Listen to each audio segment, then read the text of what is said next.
Well, two teams who got a bit of a reality check last week. Macarthur returned to the scene of the greatest triumph in their short history, the Australia Cup final, and had their pants pulled down by Western Sydney Wanderers. The Newcastle Jets caught Sydney FC on a good day and came away scoreless and pointless. All of which makes today's encounter in Campbelltown important for both as they seek a return to the top six. It is a gloriously sunny afternoon in the southwest of Sydney as the teams get ready, as you can see, on our Isuzu UTE tunnel camp.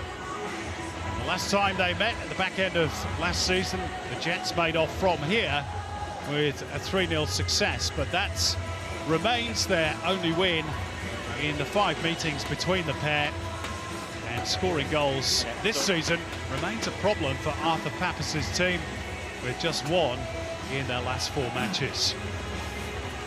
The Bulls are a little more free scoring, helped by the integration of Macca Arabuli into the team. So was last week just a bad night at the office for Macarthur, or something a little more sinister? We're about to find out. Here's the team news. Macarthur are unchanged from the side that got belted by the Wanderers last week. The 11 getting a shot at redemption, perhaps in part due to the ongoing injury to Daniel De Silva, who misses out once again due to that injury sustained against Sydney FC. Al Hassan Toure and Craig Noon continue to keep Daniel Arzani on the bench. Matthew Miller and Ivan Vujica line up against their former club. Striker Bacana Arabuli, one of 3 Georgians involved today. He's a former teammate of the Jets' Becca Mikeltadze, and he turned 29 on Thursday.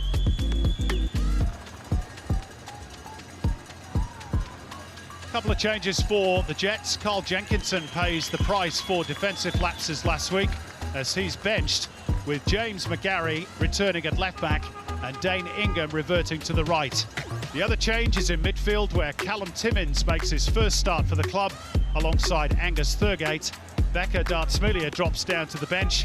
Matt Yerman and Brandon O'Neill, who sustained a calf injury in training yesterday, are not part of the matchday squad, and that means, along with Jenkinson, none of the club's 3 co-captains are in the starting 11 today.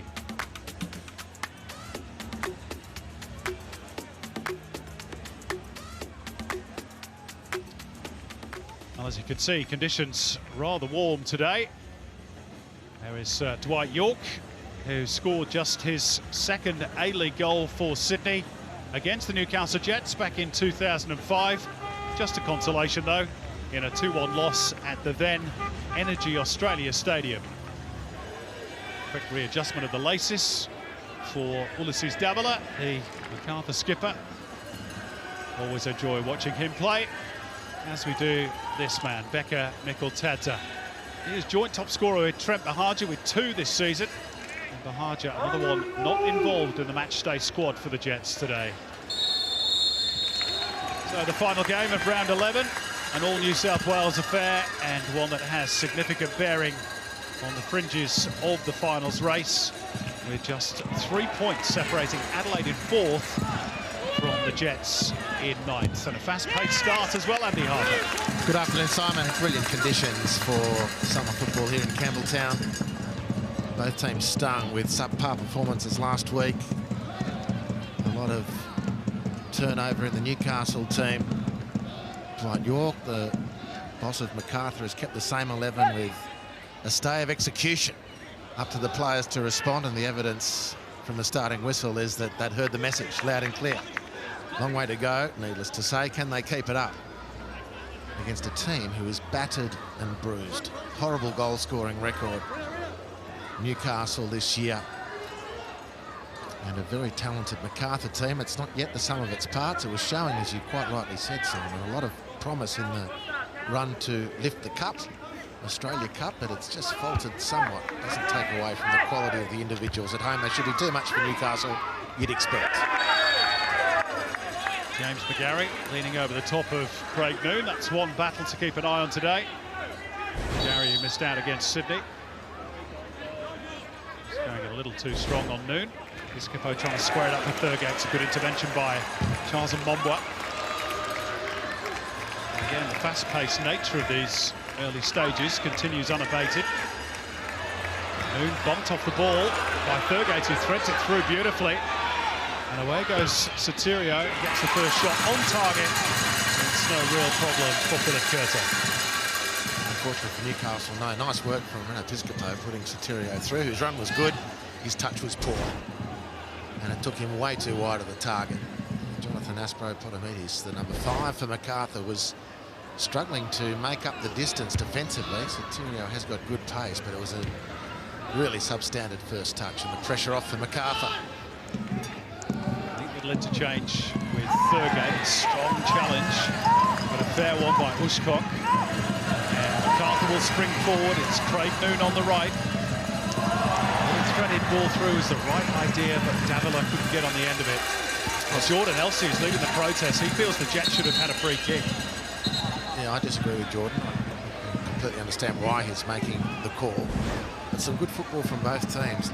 Gliding across the ground nicely was Piscopo. On my first reading, this is a fair challenge from Uskop, and he gets his toe in there to win the ball.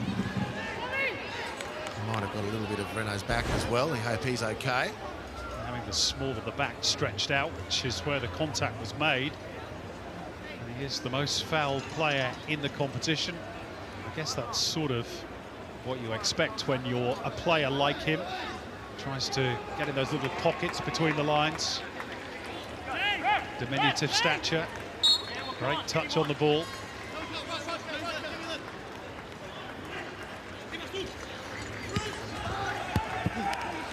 Miller, lovely feet. Great shimmy too to get rid of the defender. That would have been an excellent goal. And there's a clash of heads here, I fancy. Unlikely source. Davila standing in through the 6-yard box. Beautiful feet there from Matt Miller. And the ball right into the danger zone. And Davila steaming in. Jordan Elsey's to his feet, which is good to see. Sharp work down the right from Matt Miller. Timmins full-blooded into the challenge with Holman. Determined to make the most of his Macon Jets start, the former Perth Glory midfielder.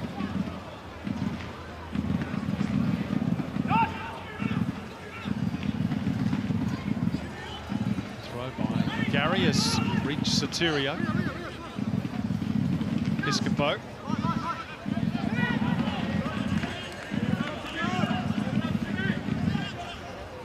Holman's intervention.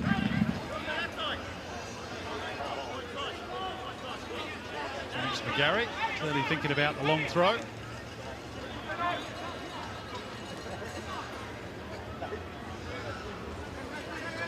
It's like a 10-pin bowler. The wind just holds it up. Nickel Tadza helped it on, chested down by Thurgate, and across the face of goal after hitting the post off the boot of Reno Piscopo, and the Jets were oh so close. Very close, and there would have been a real point of contention. Simon, I don't know if you noticed, but when McGarry takes that throw in, he's clearly overstepped the sideline in launching the ball. How often do we see that get penalised, though? Well, in this days of VAR, when people in the booth do like to re-referee things. Thurgate finding good pockets of space. Josh Sotirio trying to bend it. And it took a touch off Aspro-Potomitis, I think. And out for a corner. Let's have another look at it. Yeah, you're right. He's well over the sideline. Maybe VAR would have got involved. Well, you know, they rule out offsides for a fingernail breaching the line. Anyway, it's a moot point because the ball doesn't get into the goal. Bushcock. Miller.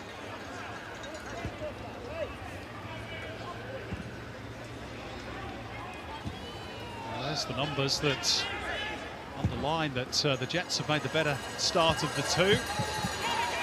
Maybe that's about to change. Here's Craig Noon to sling in the cross. Off the thigh, I think, of McGarry. And Mombwa with Thurgate trying to wrestle him to the ground.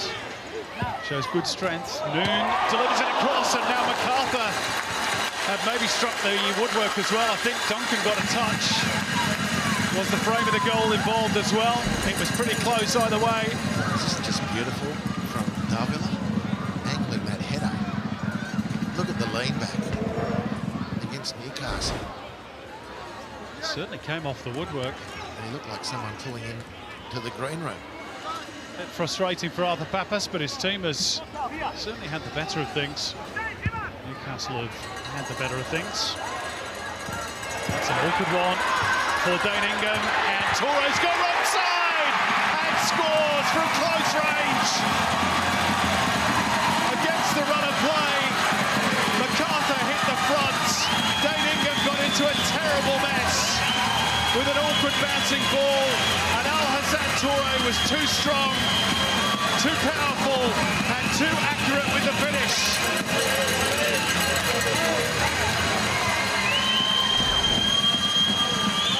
Well, on the Harvey Norman replay, Uli Davila just hooks the ball into the danger zone, and he's all at sea, Dane Ingham. And Al-Hassan Toure can use his body as a shield, which is a very difficult shield to penetrate when he gets himself set, which he does here, and finds the back of the net. And the story continues for the Jets. In almost all games where they dominate possession, they come out losing the football match. And they've certainly had most of the ball in the first half, but they're hit with a sucker punch from Al-Hassan Toure here in Campbelltown. Can they get back on level terms? Oh, Curto came a long way and clattered into his opponent. What on earth was he thinking? A yellow card. It's deemed a football challenge, but it's clumsy. He clearly fouls Josh Sotirio, and the Jets immediately go back down the other end and have a penalty. What on earth is the goalkeeper thinking there? It's a total brain fade, because Aspero Potamitis probably gets there. Becca Mikeltadze has had a fair bit of time to think about this. Philip Curto did save a penalty against Sydney earlier on this season. Right on the stroke of the break. It's Becca Mikeltadze, and he's put it well wide. Well, this is not the weekend for good penalties in the Isuzu UTE League men's competition. Arthur Papas shows no emotion. Philip Curto, the most relieved man inside Campbelltown Stadium.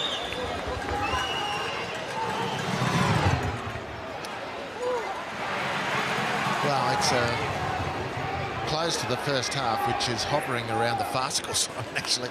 The goal Newcastle conceded was bad, but it happens in football. The penalty conceded by Curto was ridiculous.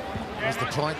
On 41 minutes, I looked at the clock as I made it. Newcastle had, largely through their own exertions and contributed to by Macarthur's poor application, had built a foundation and they needed to take advantage of it. And here they are finding themselves a goal behind. Another day of drama in the A-League.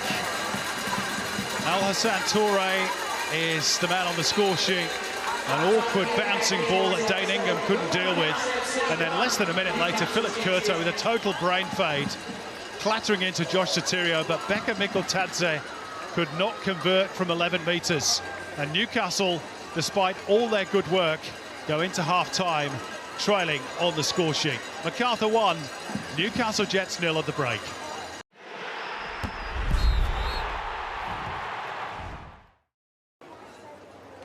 Kieran Bacchus is to be introduced for the second half. There he is, in place of Charles Mombois, who was one of 3 Bulls players to pick up a yellow card in the opening 45. Not sure whether that's the reason. There's a Mombois as we get set for the second half.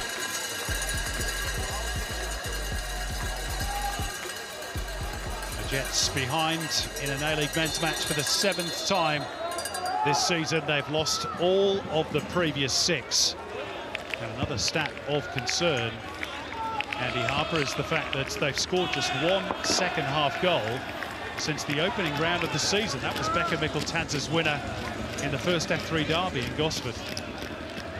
They're in a trough, results-driven trough at the moment, Newcastle. The Papas has been moving players on the chessboard, but they can't come up with the checkmate situation. There's a chance for them, perhaps. Lifted into the box by Timmins. Now it's Thurgate, and popped out of the air by Curto. and dominating the possession in the first half.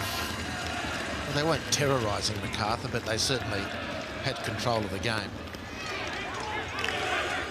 Big responsibility on the shoulders of Reno Piscopo, of course, this season.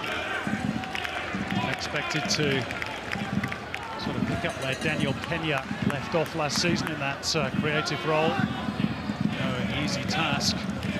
There's Noon, and Santoré should have been two. And Arabouli saying, why didn't you square it to me? That's an incredible chance for Macarthur.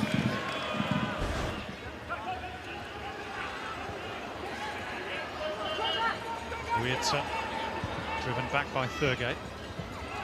It's a good turn by Holman.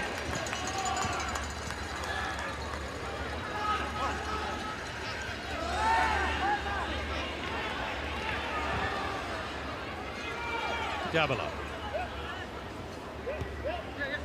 Back by Toure. Bushcock. And Miller. Bacchus. I think that was intended for Holman, but turned out all right for Arabouli. And Noon is away down the right. Cutting in, and Davila! And it bounced off the frame of the goal onto Jack Duncan and behind for a corner. And I'm not sure the keeper knew too much about it. It's a beautiful run from midfield. Dane Ingham, rightly so, says, well, who's tracking the Mexican? Probably the most dangerous player in the competition on his day. It's the second time that he's hit the post with a header, and Jack Duncan very, very relieved that that rebound was kind to him and his team. Yeah, really, the ball should have had a second. Santoré is on the ball here with a great chance. And teed up by Noon. Wietza into the box.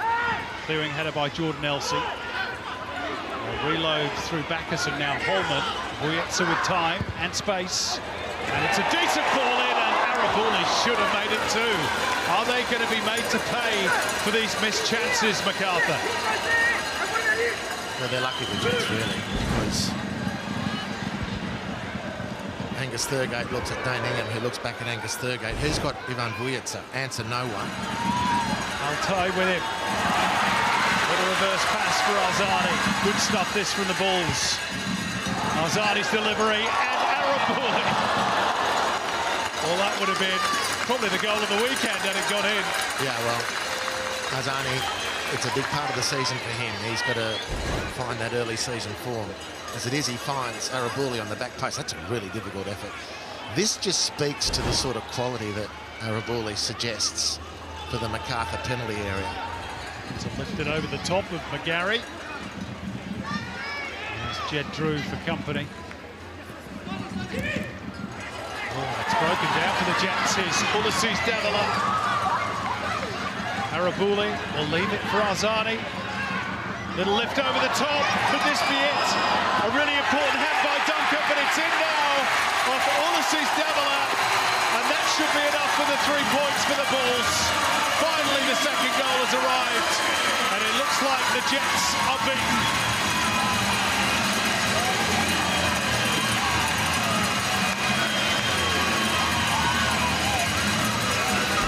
Well, still time, but they do look to be beaten units. That's clever from Arzani. Great run from Bacchus.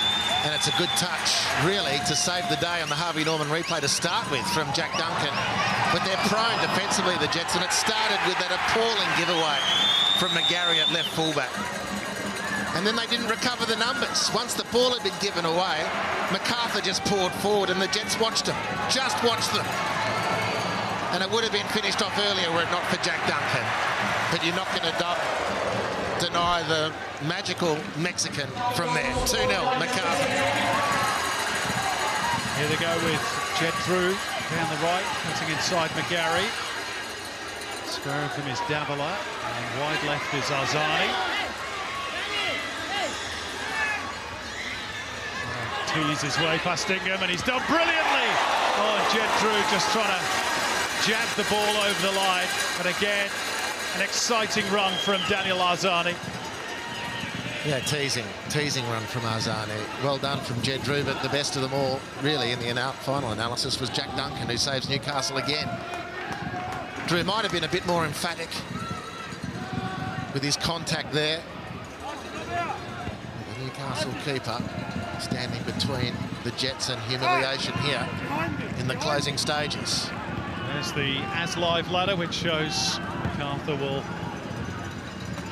move up 3 places into 4th.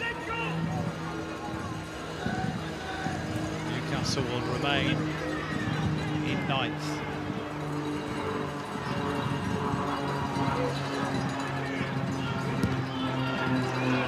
Thurgate. Steins.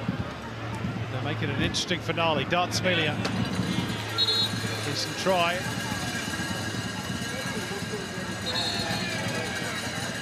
And the Jets are going to make a change that is going to bring up an historic milestone here. Jason Hoffman to replace James McGarry, and about to make his 197th appearance for the Newcastle Jets, which means he moves past Ben Kantarowski in terms of the all-time A-League appearance list and becomes #1 outright for the club. Congratulations to him. It'll be the adage, how comforting it is to win when you play poorly. It's such comfort for Arthur Papas. All those long-suffering Jets fans who've got a long drive home. Quite frankly, deserve better. And they're on the cusp of 3 points. And maybe the ball's a 3rd goal here. Jordan Elsey robbed all too easily. It's 3 against 1. It's Anthony Carter, and Jack Duncan prevents further damage. Dwight York can smile about it. He knows the points are safe. But really, that should have been 3. Well, possession coughed up embarrassingly so for Newcastle again. Mark Natter really just had to be there. It slowed the Macarthur advance, but just not clinical enough. Jack Duncan, great work from him in the Newcastle goal again. Kudos to the gloveman. Still alive. And Alan Kersey brings it to a close. A round of applause for Dwight York. Job done. Al Hassan Toure with a big smile. He got them on their way just before the break after Dane Ingham didn't deal with an awkward bouncing ball in the second half. It was James McGarry's error turning the ball over, which provided the chance for Ulysses Davala. Only Jack Duncan's heroics prevented more goals. Arthur Pappas' team were good in the opening 45, but that missed penalty from Becca Mikkeltanta proved crucial. Full-time scoreline in the southwest of Sydney. Macarthur Bulls 2, Newcastle Jets 0.